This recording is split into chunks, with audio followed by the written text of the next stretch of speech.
শাকের চচ্চড়ি করবো, ওই জন্য পালং শাক, শিম, বেগুন, মূলো, আলু, মটরশুঁটি দিয়ে পালং শাকের চচ্চড়ি করবো। বড়িও আছে, আনাজ আর শাক ভালো করে ধুয়ে নিয়েছি, এবার একটু ভাপাতে দেবো।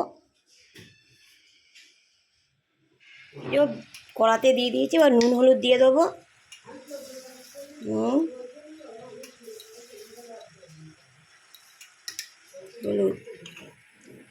হলুদ দিয়ে দিলাম।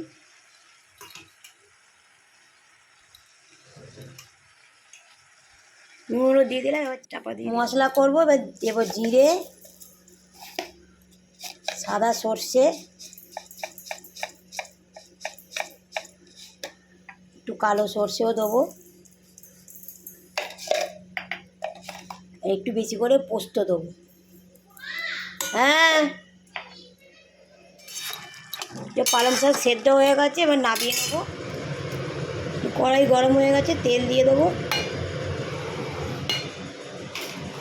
তেল গরম হয়ে গেছে, বড়িগুলো ভাজবো।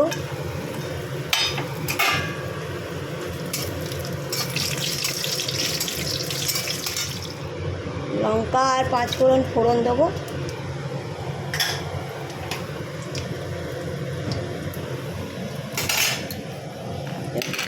বড়ি ভাজা হয়ে গেছে,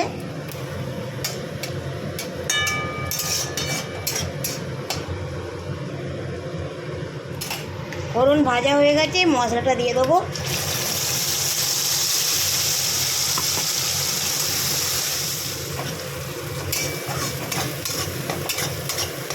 মশলা একটু ভালো করে তেলের মধ্যে নেড়ে দিয়ে শাকটা দিয়ে দেবো। মশলা বেশি ভাজবো না, সর্ষে আছে।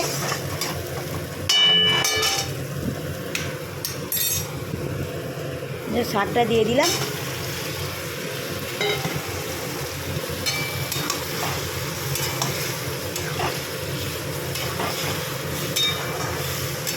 অল্প একটু চিনি দেবো, চিনি দিয়ে দিলাম।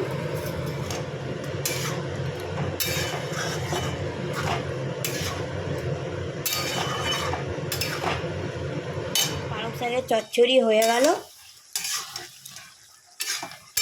এবার নামিয়ে নিয়ে বড়িগুলো ভেঙে দিয়ে দেবো। এই যে বড়িগুলো দিয়ে দিলাম ভেঙে। এই রেসিপিটা যদি ভালো লাগে লাইক অ্যান্ড সাবস্ক্রাইব করে দেবেন।